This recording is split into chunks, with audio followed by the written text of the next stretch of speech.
Let's get more now on unlocking the potential of Nigeria's agriculture exports. We're joined by Mr. Bamidele Ayemibo, lead consultant at the 3T Ampex Trade Academy and former chairman, Export Group at the Lagos Chamber of Commerce and Industry.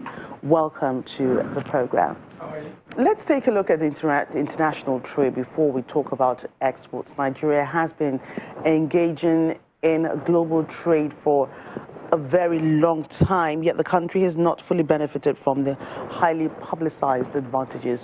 Why do you think this is so? Those that benefit from trade are not those that import, but mainly those that export. So export, number one, which we are doing, but the export should be done in a diversified manner, number two, and the export should be done with value addition, number three. So we are doing the first one, which is the export. We're not doing enough in diversification. 6.2% of our export is non-oil, the rest are oil.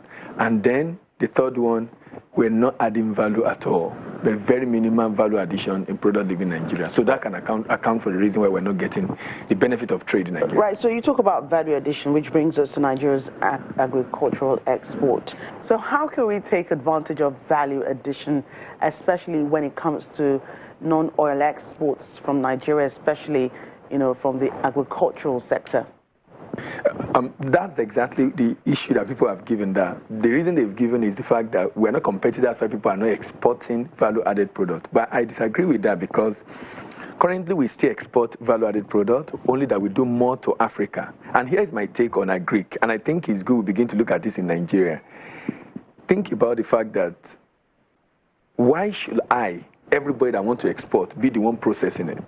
Why am I not thinking of, I export pap, for example, to the UK, and I'm not the one processing it? So that means I can actually do contract production with individuals who already have a factory and produce for me. Now, when everybody is teaming together to be able to get few people to produce for them, we are going to achieve economy of scale, and with the economy of scale, we can really become more competitive. So I think we should begin to think of adding value, not necessarily me being the one to process, but partnering and teaming with people who are already processing to produce for me in my brand name. Then we can begin to consider doing a lot of value-added export from Nigeria. Right, so when you talk about, teaming up with people to add value, some say regional trade is the way to go. Do you share this view? In fact, that which is why I'm one of the strong proponents of the African Continental Free Trade Agreement. Yes, so having signed that, for me, we are already on the track, considering the fact that majority of our manufactured good goes to West Africa. With the border closure, in the last 3 months, if we compare with the data of last year, we probably would have done about 900, almost $1 billion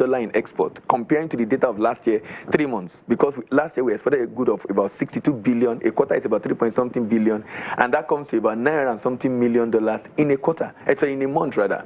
So in the last 3 months that people have been closed, we've practically, in my opinion, lost about $1 billion because of the lot of people that have not been able to allow to export, which is good is happening now because of the issue, what the government have as issue with our neighbor. So in talking about regional trade, I think adding value, which we already started, only that we're not doing enough, is something we must step up to be able to get the real benefit from the regional trade, talking about African Continental Free Trade Agreement, because we can't export commodity to our neighbors in Africa.